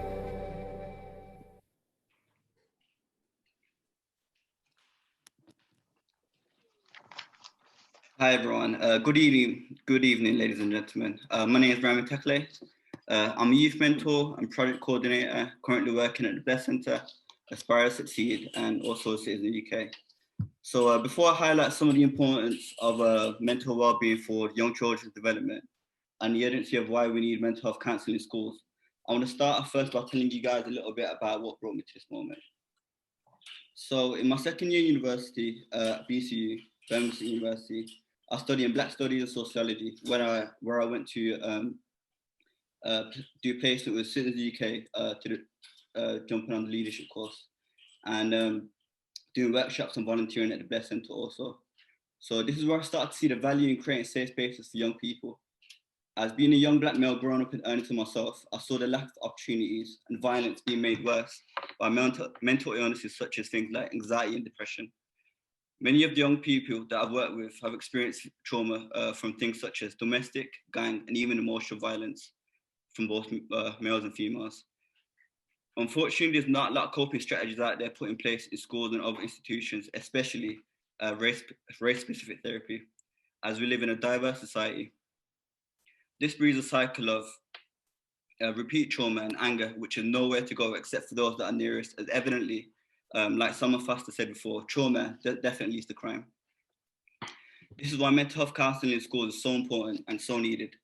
It's a pivotal time in history with so many changes happening due to the coronavirus pandemic. But thankfully, organisations like Blessed have chosen to tackle some of the mental health inequalities by creating structures around youth empowerment and creating spaces for creative learning as a form of early intervention. But as great as this work is, a third of all young people in England suffer from loneliness and feel isolated due to lockdown regulations, which is so many children. As so many children are impacted by this, it's going to take a lot of structure and organisation around mental health counselling in schools, as this is where the support and access can be provided for all, or at least most children. Drastically increasing young people's mental development, young people's mental health development and well-being within schools. Before I hand over to Mashkura, I just want to say that if Prince Harry can leave his royal duties to focus on impacting people's lives through mental health, what can we, as people in positions of power, do to ensure that mental well-being is our top priority and being taken seriously, especially as the future is in the hands of young people today? Thank you very much. Over to you, Mashkura. Thank you, Rami. Good evening, all. My name is Mashkura Begum. I'm trustee for Sati House, which is a women's organization based in inner city Birmingham. Last week, we were delighted that misogyny will now be recorded as a hate crime. However, we want reassurance that some of the experience that women encounter on a daily basis will be addressed. As an example, one of our service users was addressed as a letterbox by a Birmingham City Council street cleaner. Sadly, the lady in question did not realize the implication of that due to language barrier. Unfortunately, many of the women we work with encounter such misogyny on an everyday basis. So we feel if our mothers, our sisters, our daughters, our female friends and colleagues do not feel safe on streets, at work, at their homes, then our communities are not safe. Thank you. That's powerful. Many thanks to you both for sharing your personal stories. My own community have been subjected to Islamophobic hate with graffiti sprayed within our center. So what you shared certainly resonates. And as a head teacher, having mental health counselling in school will make a huge difference to some of my children, especially as in the video it says, and I've experienced this personally, as visiting external sites elsewhere in the city can be very complicated and daunting for some of our families. Seeing somebody within the familiar surroundings of school, within easy reach of teachers who can start to connect the dots, that will have a much greater impact. It is now time to hear our candidates' responses. The rules are the same as previously. And on this occasion, all three priorities relate to the Police and Crime Commissioner, whilst only the first two apply to the mayor. Our three specific asks on making communities safer are: 1, will you both meet NHS commissioners with us in your first 3 months in office to work out how mental health counseling in schools and campuses can be supported and prioritized? 2, will you both work with us and stakeholders to pilot hate crime action plans with employers focusing on preventative measures with a commitment to record and report on how they are doing? 3, Police Commissioner to make misogyny a hate crime indicator. Will making misogyny a hate crime indicator be in your police and crime plan? We have 2 further asks on establishing a relationship to supplement our 9 priorities. Please don't forget to say yes or no to them in your allocated time limit. They are: Number one, if you're elected, will you meet with us twice a year? And number two, will you attend a mid-term accountability assembly with our membership to check your progress made on our priorities? Please, can we invite Mr. Andy Street back for the final time to respond, please? You can indeed, Sheikh Nuru. So thank you for everyone who's spoken. Some very powerful statements being made. So on the mental health counselling, I think the request is whether I would meet with the commissioners, and the answer, of course, is yes. But maybe I can just broaden the answer to say that I think the last 4 years demonstrate how I understand this, because I have taken on the areas agreed with the NHS Trust where the combined authority would lead on mental health provision. And that, of course, was around mental health in the workplace and in those preparing for work.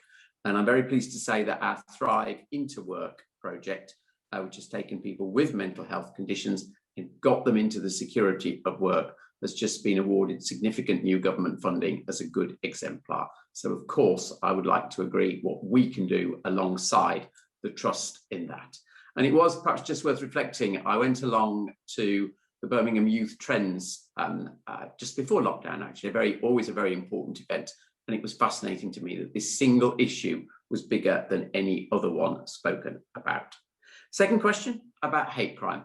And again, I can give a clear answer to this. And of course, I would work with the incoming PCC. Hopefully that will be Singh-Sohal. Then we could work very effectively together. But I have already worked effectively cross-party with the current Police and Crime Commissioner to do the hate crime campaign, my responsibility on public transport. And it was interesting to me that when we had the big faith conference back at the end of 2017, one of the first things I did to sort of hear from different communities, this was one of the priorities that was pulled out. We've acted on it, and we've actually seen, and you might say this is a very bad thing, you may also say it's a good thing, an increase in 30% of reported hate crime on transport. But at least once it's reported, it can be addressed. So I'd be very willing to take that forward in the employment area and use my contacts there through the business community to act in a similar way. And then, as you said, the misogyny question is for the Police and Crime Commission candidates. But then the last two questions that you asked, Victoria, yes, I'd be very happy to meet. I hope people will say from Citizens UK that we have kept in regular contact through the last 4 years. I wouldn't necessarily say we've quite had a half-yearly formal accountability session. It was always rather more informal than that. But I hope we have genuinely kept the communication open. And that's really what I wanted to say at the end of this. Thank you for your thought that's gone into putting all of these proposals. There's no point in me saying yes, yes, yes to everything, but I genuinely hope that my record over the last 4 years says that where we can work together, we genuinely will do. And that is the spirit in which I say yes to the last two questions. Thank you very much indeed. Thank you, Mr. Street. And I look forward to meeting you twice a year. Thank you. Thank you. Mr. Liam, please, can we seek your response? Thank you so much. And Rami in particular, a huge thank you to you for having the strength and courage to share that story. 5 years ago, I lost my dad to what was a lifelong struggle with alcohol. And in the wake of that, that took me to an incredibly dark place. That took me to a deep abyss that a lot of people had to help me fight my way from. It was in the wake of that that I started my campaign work for children of alcoholics. But it also provoked me into undertaking some significant inquiries of my own into the state of mental health services. I have to tell you tonight that according to the latest figures, in the last 5 years, 1,000 children have presented in A&Es in our city, having tried to self-harm or take their own lives. The number of cases reported of mental health difficulties has risen by about 80%. Yet when I surveyed parents in my constituency, almost all of them said that there were challenges in accessing mental health services. Friends, we've got to be blunt about this. Our mental health services for young people are in crisis, and we need radical action to improve the situation. So my first meeting with the NHS commissioners will not be for a cup of tea and a nice chat. It will be to ask that there is a full inquiry and review into the state of mental health services in the wake of COVID, with a view to producing an action plan for improving mental health services and the access points to it, not simply across schools, but also through a new network of youth workers that we put back in every community across the West Midlands. That is of fundamental importance to me, and it is something I am determined to deliver. Second, on hate crime, I will adopt the all-party group definition of Islamophobia that I helped to write.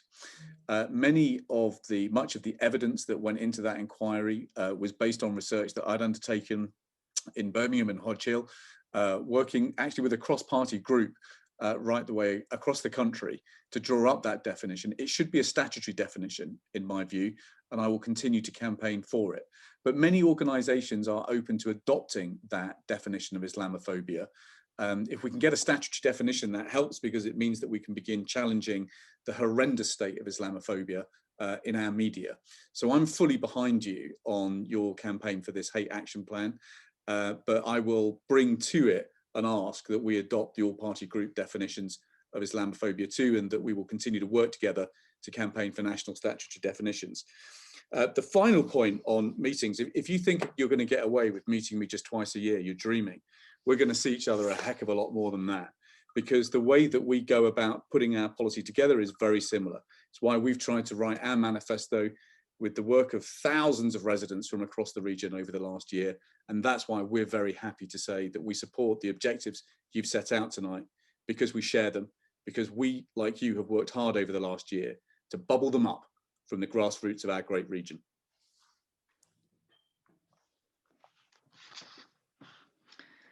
Thank you, Mr. Byrne. Now to our Police and Crime Commissioner candidates. Mr. J. Singh-Sohal, could you now respond?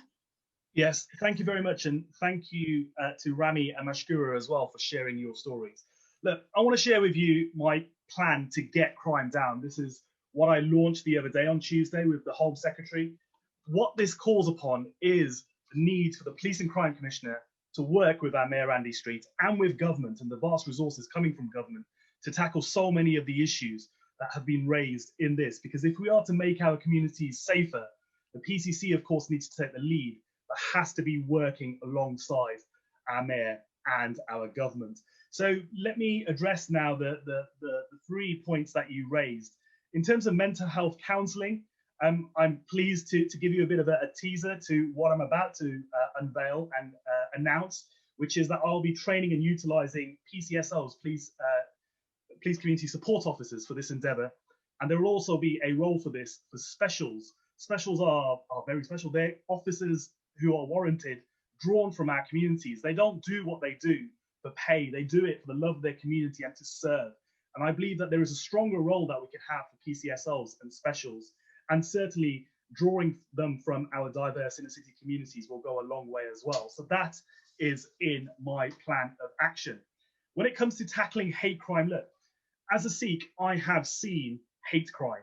I have seen how my community have been adversely affected by the rise in Islamophobia. And I have worked quite hard over the past few years raising these issues of concerns through my project Turbanology, which addresses the need for awareness of Sikh turban identity and also of faith identity as well. So I've got a vast amount of experience of not just doing this as a filmmaker and as a journalist, but also within the army as well, and ensuring that we're getting our army not just representative, but understanding of our diverse cultures.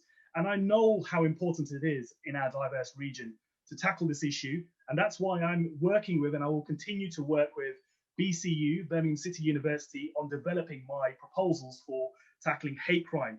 But in my manifesto, once more, what I have already announced and what is in my plan is introducing a reporting hotline, a safe space at our police stations, which I'll stop from Labour's closure policy, and counselling as well for victims in order to pursue swift justice with behaviour change programmes outside of court. Turning to misogyny, yes, the government is moving to do this across the country and make it a hate crime indicator. I welcome and support that. It's important to ensure we're getting the insights also from the data being gathered and acting upon it. It's simply not enough just to have a tick or numbers ratcheting up to show that this is an issue. we need to act upon the data, where it's happening, why it's happening, and protect our women and girls. And I say this as a father of a young girl as well, so it's something very close to my heart. Let me end on saying, in terms of hate crime, misogyny, a lot of the crime issues that we're facing here in our region, we've suffered with a PCC who's for far too long been disconnected to the concerns of people from our diverse communities. And I'm proud to say, being from Handsworth and being connected to the people, that I will indeed be a strong representative in our region, within our senior leadership, of just what we need to do and deliver to get crime down. What we don't want is a replica who looks the same, thinks the same, and will just repeat the failures of the past. The West Midlands police budget is now £655 million, 67 million higher than it was in 2010. There are simply no more excuses. Government is investing into law and order, so we need a proactive leadership and action plan to empower our people and to get crime down. And finally, to answer your final 2 points, simply yes and yes, because so many of you are from my ends, and I just can't get away from not meeting you, not just once a year, but I'm sure more regularly as well. Thank you, Mr. Singh-Sohal. Mr. Simon Foster, please can we invite you to respond? Thanks very much. Firstly, making misogyny a hate crime indicator will be in my police and crime plan. And congratulations, Citizens UK. Give yourselves a round of applause, a pat on the back, and 3 rousing cheers. You did it. You won. Back in 2015 in Nottingham, you started the campaign for the police to make misogyny a hate crime indicator. And on the 17th of March, the government conceded Amendment 87B to the Domestic Abuse Bill so that all police forces will now have to record misogyny as a hate crime indicator.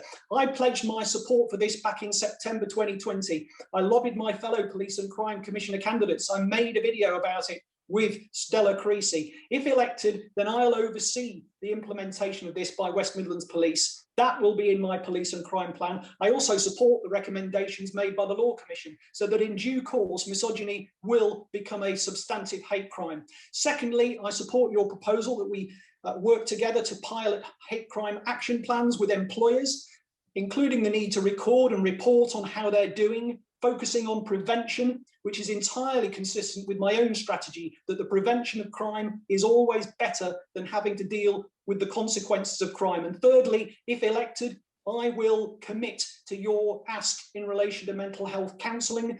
We should always be aware of mental health, but a year into the COVID-19 pandemic, there's no better time than now. The Royal College of Psychiatrists has already warned of a tsunami of mental illness that will follow the pandemic.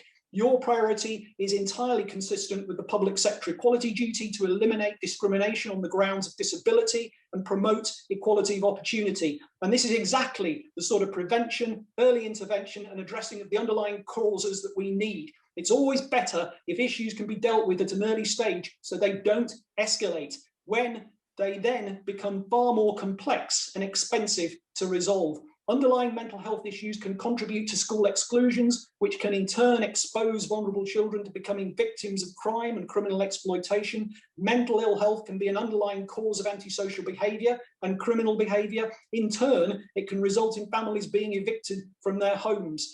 In turn, it's been estimated that up to 40% of police time can be spent dealing with mental health issues of one description or another. So addressing mental ill health at an early stage will cut crime, reduce victims of crime and criminal exploitation, reduce the impact on policing and our criminal justice system and our public services, save taxpayers' money, and help to ensure that young people remain in education and have access to the mental health care they need, when they need it, and where they need it. And that in turn will give them the best opportunity to fulfill their individual potential and make a positive contribution to society. And that is to the benefit of all of us. And finally, in relation to your last 2 asks, the answer is simple: yes and yes. Thank you, Simon. Ladies and gentlemen, please can we give a final big Zoom round of applause for our 4 candidates. We've arrived at a final part of our assembly. The candidates have responded to our priorities and we've won some clear pledges. But just before we end and move away from our screens to retreat with our families for the rest of the evening, we need to note down what homework we're taking away from this evening. To take us swiftly through this, ladies and gentlemen, please give a warm welcome to Jess and the rest of our 2020 Youth Leadership Group.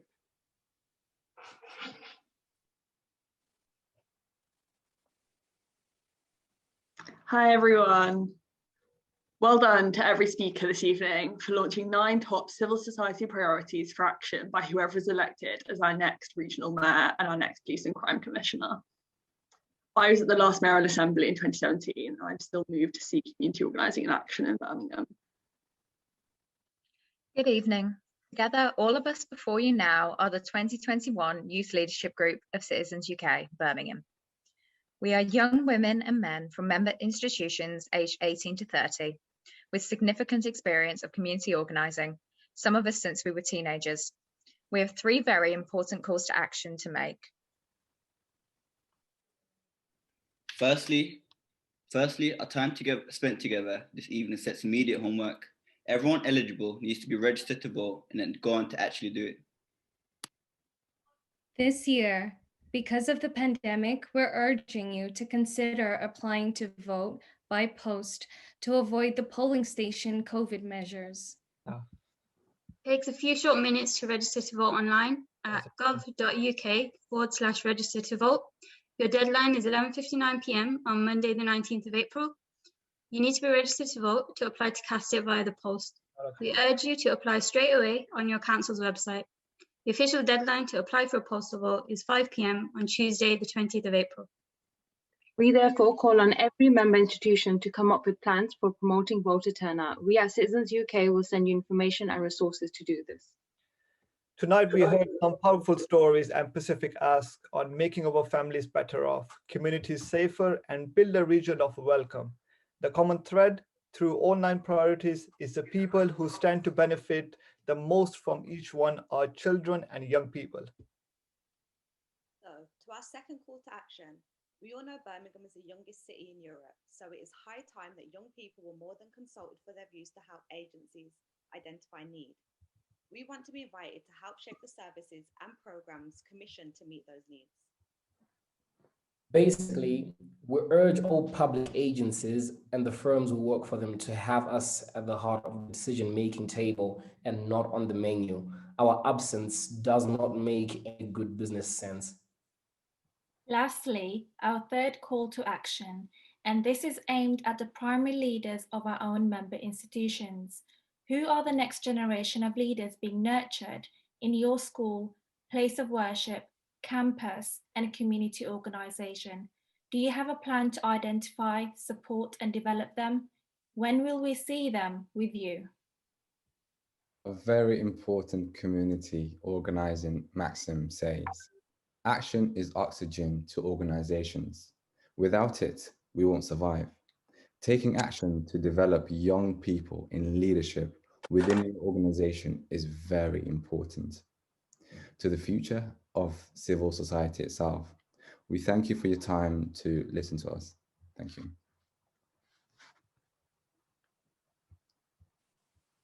Wow, I'm inspired. Please join us again in congratulating our promising youth leadership group for their powerful calls to action.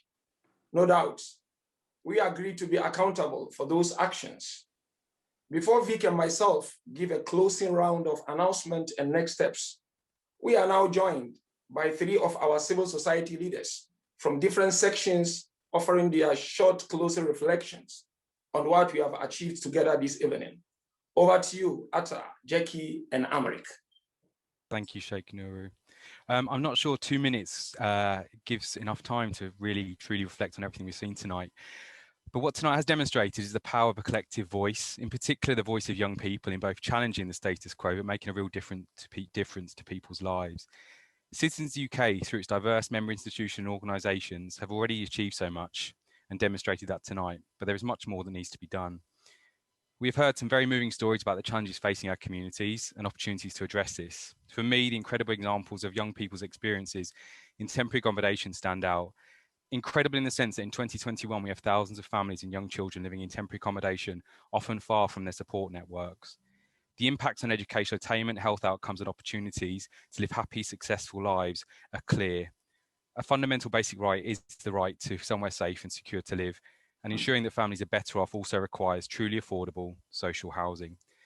Citizens UK's ask tonight of our present and our future leaders is to hear these stories, to see the differences that can be made to the lives of communities, and to work together to deliver the outcomes that will make Birmingham a place of welcome where people can achieve their best outcomes and thrive.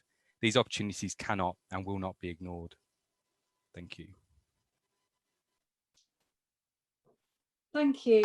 I'm Jackie Dunn. I'm Vice-Chancellor at Newman University, and I'm fairly new to Newman and to Citizens UK, but my university has a proud and long history of working with Citizens UK, and staff and students from the university are here tonight. Newman's mission is to ensure that a university education is available to all those who have the talent and who can benefit. And so our role in Birmingham in the region is one that's really important to us. And I know that's true of my other peers in other universities. So there are colleagues from Aston and University of Birmingham here tonight, and we all collectively want that for our city and our region. The stories we've heard this evening are hard stories to hear, but it's really important that they are heard, and it's important that they're used as a catalyst for change. So I'd like to thank those people who've shared those stories and say that I think it's incumbent on all of us now to make sure that we do everything we can to make things better.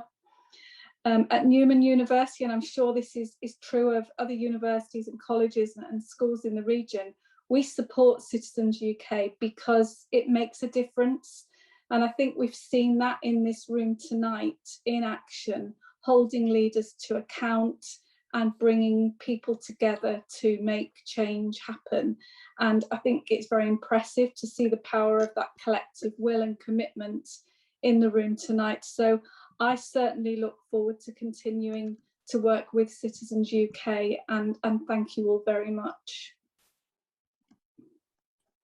Thank you, Jackie, and thank you, Arthur. Brothers and sisters, a very good evening to you all. We're here today as citizens of Birmingham and beyond. The city of Birmingham, one of the most diverse cities, actually termed super diverse, is a global city with a local heart and a city with a rich religious faith, civic legacy, and collaborative approach. And all these are conducive to cohesion, for forming good neighborhoods, communities, and a driving force for positive change. We must work and fight for the well-being, welfare, and the happiness, peace, goodwill, and best opportunities for one and all. We must lose the culture of them and thine, or you and yours. We must move to an inclusive culture of us and ours. No one is alien to me, and no one is my enemy. The whole of humanity is one mega race and one big family. If we substitute the word family for community or society, the connotations become very different and the feel instant warmth. We are one big family, and we've seen that here tonight. As a diverse and united collection of people, we must hold each other, those in authority and those making decisions on our behalf, to account. We must open our doors and our hearts to each other and come together to make our neighborhoods and society fairer and more equitable. We must unite.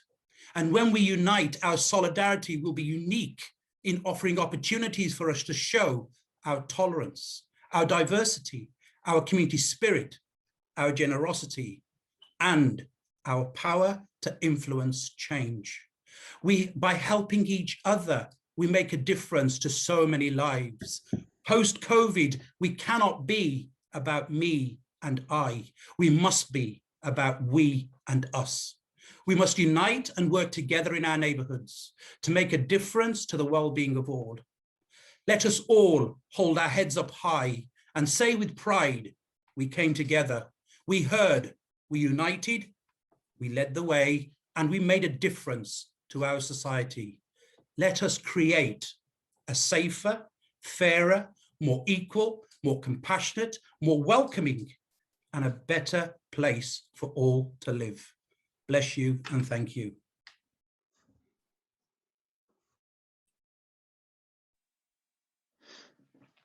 Thank you, Arthur, Jackie and Amrit. Ladies and gentlemen, on our next crucial steps. Number 1, the videos we shared will be available on our Twitter and Facebook pages tonight. On your screens and appearing in the chat now are details of 2 key events next week. The first is a training workshop on understanding public service commissioning with CREM. And the second is an external event on finding out about community-led housing in the West Midlands. You will receive an email tomorrow morning with the details of both upcoming events, alongside the links to the videos and essential voter registration information. Number 3, you will receive a further email informing you of all the candidates' responses we've received, including those candidates not represented tonight. Number 4, if you've been inspired by what you've heard tonight and want to find out more about community organising, please contact our lead organiser, Saeed, for a one-to-one. And on a personal note, getting involved transforms your horizons, and I feel that's both personally and professionally, and I thoroughly recommend it. Take action by sending that first email for a one-to-one straight away. Many thanks. It has been a great honor sharing with you. And a huge thank you to our candidates, Mr. Andy Street, Mr. Liam Byrne, Mr. J, and Mr. Simon Foster. We have come to the end of our assembly. It is very clear we all share a strong interest to bring our energy, resources, and power to win change. It's all about working together and not working against each other. Community organizing is about growing leaders and strengthening our institutions through effectively acting with others for the common good. This is always a starting point for everything we do as Citizens UK. It's all about working for common good and nothing else, and getting those positive changes within our communities. Immediately after the close of our assembly, we will be having a short evaluation on this evening. Everyone is welcome and encouraged to join us to share how they think it went. Ladies and gentlemen, please give a final big round of applause to everybody, speakers, staff, volunteers, and performers, for the amazing effort put into making this assembly a success. A big round of applause.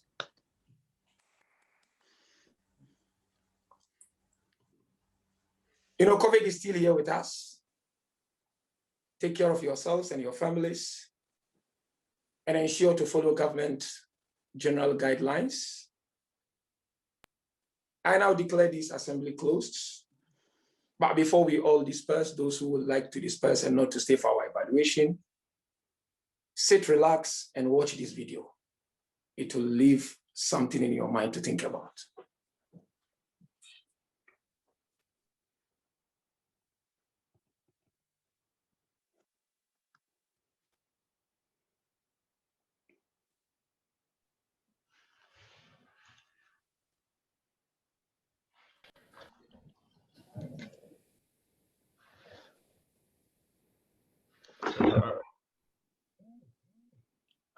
Are we okay to begin the evaluation side?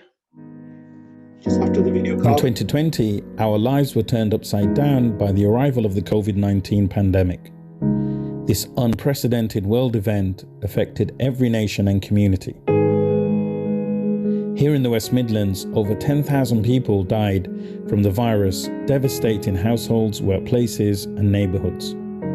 Sadly, it would not be an exaggeration to say each one of us knows someone who passed away. Our collective fight to control the spread of the virus was led by amazing people in public services, like the NHS, council, and the police, as well as across communities by civil society. During Christmas, we received news that offered a glimpse of light at the end of the tunnel. Authorities had approved vaccines effective at preventing people from falling very ill to COVID. And in the new year, the largest vaccination program in recent history got underway in our country. Every week, huge numbers of people are taking up their invitation to get the COVID vaccination jab.